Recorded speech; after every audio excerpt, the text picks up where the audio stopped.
اعوذ باللہ من الشیطان الرجیم بسم اللہ الرحمن الرحیم۔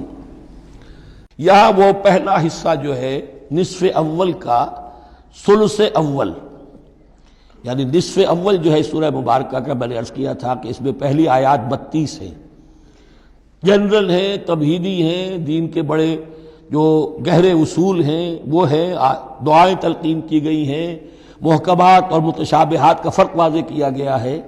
لیکن اب دوسرے حصے میں سارا خطاب جو ہے وہ براہ راست عیسائیوں سے ہے، اور انہیں بتانا یہ ہے کہ حضرت عیسیٰ کو جو تم نے معبود بنا لیا، یا تو تثلیث کی شکل دے دی ٹرینٹی، یا گاڈ انکارنیٹ بنا دیا۔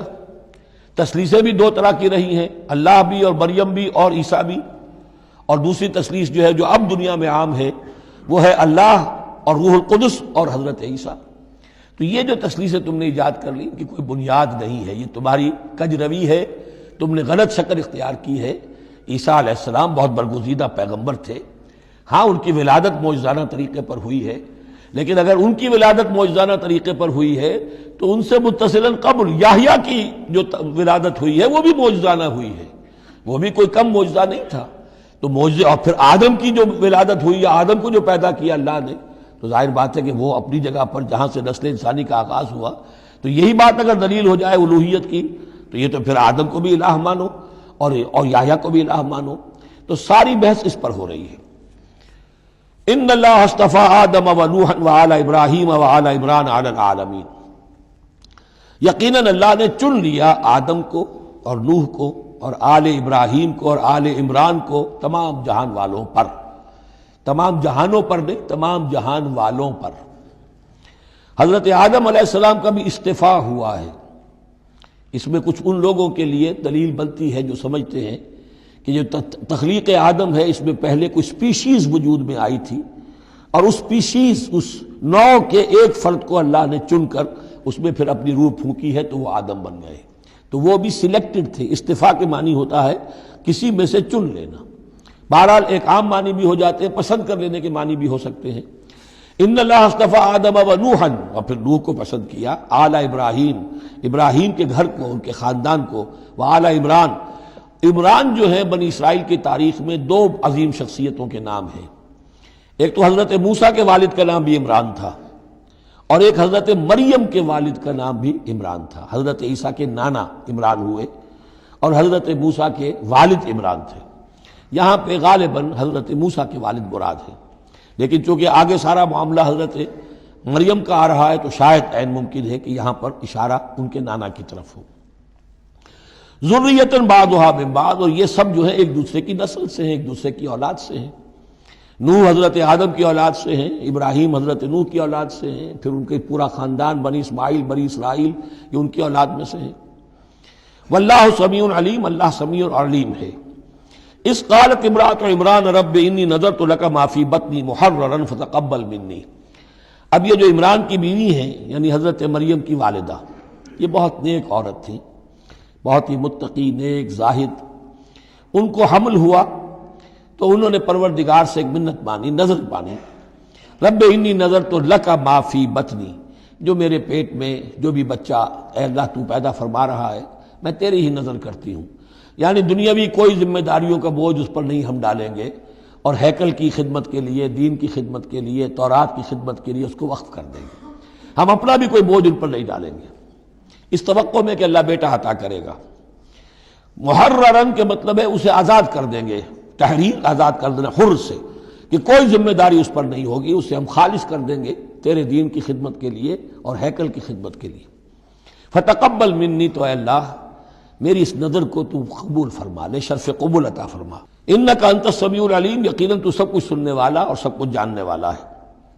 فلما وضعتها قالت رب انی وضعتها انثی، اب جب وضع حمل ہوا تو پھر اس نے کہا اے اللہ یہ تو میں ایک بیٹی جنم گئی ہوں، یعنی میری تو یہاں بیٹی ہو گئی ہے، میں تو امید میں تھی کہ بیٹا آئے گا تو اس کو جو ہے میں وقف کر دوں گی۔ اس وقت تک ہیکل کے خادموں میں کسی خاتون کو، لڑکی کو قبول نہیں کیا جاتا تھا۔ واللہ عالم بما وضعت، اللہ فرما رہے کہ اللہ بہتر جانتا تھا کہ کیا اس نے جنا ہے، اسے کیا پتا کیسی بیٹی جنی ہے۔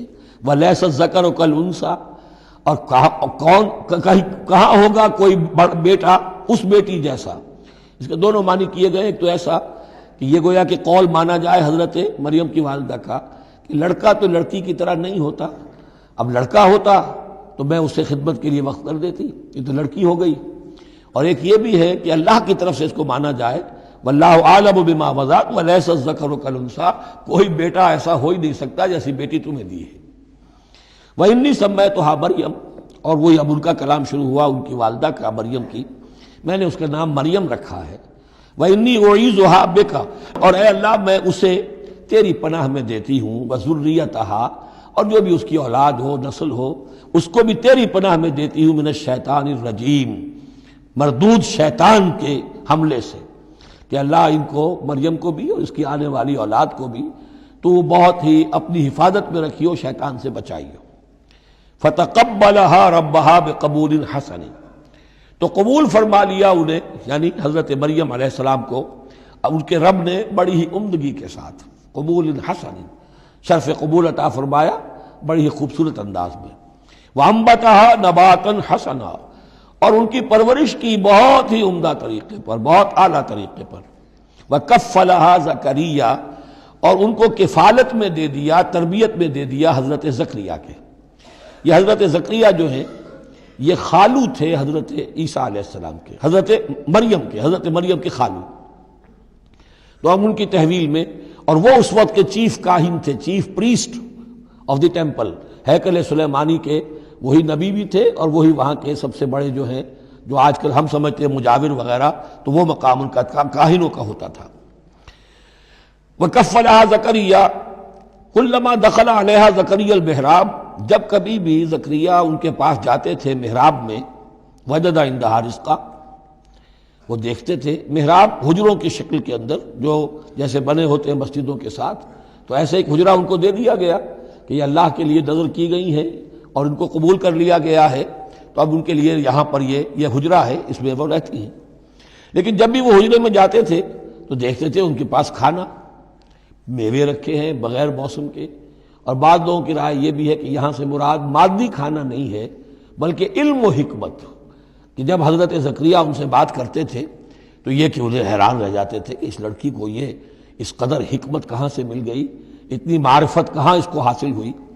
قال یا مریم انا لک ھذا، وہ پوچھتے اے مریم یہ تمہیں کہاں سے چیزیں ملتی ہیں، یہ کھانے کہاں سے آ جاتے ہیں، یہ بے موسمی پھل کہاں سے آ جاتے ہیں، یا یہ علم و حکمت کی باتیں تمہیں کیسے معلوم ہوتی ہیں.